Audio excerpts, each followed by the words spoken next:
Hello दोस्तों, आज हम सीखने वाले हैं कि गुणनखंड कैसे करते हैं। इस वीडियो में वीडियो को अंत तक जरूर देखें, क्योंकि गुणनखंड आज आप सीख जाएंगे। कसम से कभी दोबारा पढ़ने की ज़रूरत नहीं है, अब भूलेगा नहीं। तो आज हम शुरू करने वाले हैं कि गुणनखंड कैसे करते हैं। तो सिंपल इसमें करना क्या है देख सकते हो। हम पहले सवाल उठा रहे हैं। पहला सवाल दिया हुआ है x² - 7x + 12। सबसे पहले इसमें देखने वाले हैं इसको हम कैसे करेंगे। इसके लिए हमें करना है, इसको ऐसे रखना है, x² को सेम रखना है, इसके टुकड़े करना है। इसको टुकड़े करना है कि इसको आपस में जोड़ें तो -7x आए। तो इसको हम क्या लिख सकते हैं, देखना है यहाँ पर -4x - 3x। देखो जोड़ दिए तो 4 3 7x, क्या माइनस माइनस की संख्या जुड़ जाती है, माइनस का चिन्ह रहता है। तो क्या -7x लिखा है? हाँ। और एक चीज़, इसको ऐसे टुकड़े करना है। आप इसको ऐसे भी टुकड़े कर सकते थे, -5x - 2x। लेकिन हमने इसके ऐसे टुकड़े क्यों किए, इसका भी एक रीज़न है। क्योंकि जब इसका आपस में गुणा कराएं तो ये 12x² आना चाहिए। 12 का इसके साथ गुणा तो कितना होगा, 12x²। तो 12x² इसका गुणा आना चाहिए आपस में। इसीलिए हमने इसको किया है -4x - 3x। ठीक है। तो अब इसका गुणा कराने पर कितना आएगा, -4x - 3x। तो माइनस माइनस का प्लस हो जाएगा, 4 3 12x, x का गुणा x² हो जाएगा कि नहीं हो जाएगा। इसका गुणा हो जाएगा इतना, इसीलिए। नहीं तो हम टुकड़े तो इसको कर भी सकते थे कि -5x कर सकते थे, -2x जोड़ने पर हो जाता, लेकिन गुणा करने पर 5 दूना 10 आता। लेकिन हमने इसके टुकड़े इसलिए किए क्योंकि इसका पहली संख्या इसका गुणा जब इसके साथ कराएंगे तो 12 का x² के साथ गुणा होगा, तो 12x² आना चाहिए इसके टुकड़े करने पर। इस चीज़ का ख्याल रखना, अगर यहाँ से समझ गए तो गुणनखंड बिल्कुल आसान है। मैं आई होप कि आप समझ गए होंगे। ठीक है। यहाँ पर x है, इसका दो पद देखो बन गए। तब यहाँ पर x का कॉमन ले लिए, तो x का कॉमन लिए तो यहाँ पर कितना बचा, x बचा। x गुणे x ही होता है x²। और यहाँ पर x का कॉमन लिए तो यहाँ पर कितना बचा, -4।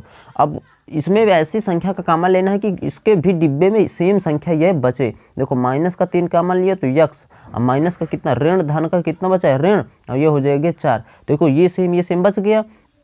अगर आपको लग रहा है कि गलत है तो इसका चेक भी कर सकते हैं। 3 का गुणा तो -3x हो जाएगा, और ऋण का गुणा होता है धन, 3 चौको 12 सेम लिखा है। अब देखो सेम डिब्बे में है तो इनको एक बार लिखना है, x - 4 ये हो गया एक बार। ठीक है। और अब क्या करना है, कोष्टक एक और बनाना है, यहाँ पर लिखना है x - 3 ये हो गया गुणनखंड। सिर्फ यहाँ पर ध्यान देने योग्य बातें हैं कि इसके ऐसे टुकड़े करना है कि आपस में तो जोड़ने पर इतना आए ही, लेकिन इसका गुणा आपस में कराएं तो ये संख्या इसके गुणा के बराबर आए, 12x² के। इस चीज़ का विशेष ध्यान देना होता है। बाकायदे गुणनखंड बहुत ईजी है। अब यहाँ पर हम नेक्स्ट संख्या में बात करने वाले हैं, नेक्स्ट एग्जाम्पल पे। ठीक है। तो इसके लिए अब आपको क्या करना है कि इसको इसी प्रकार x² रख दिए। अब इसके टुकड़े करना है कि गुणा कराने पर कितना है कि 6x² आए। ये देखो 6 है और x के स्क्वायर के साथ गुणा होगा तो 6x²।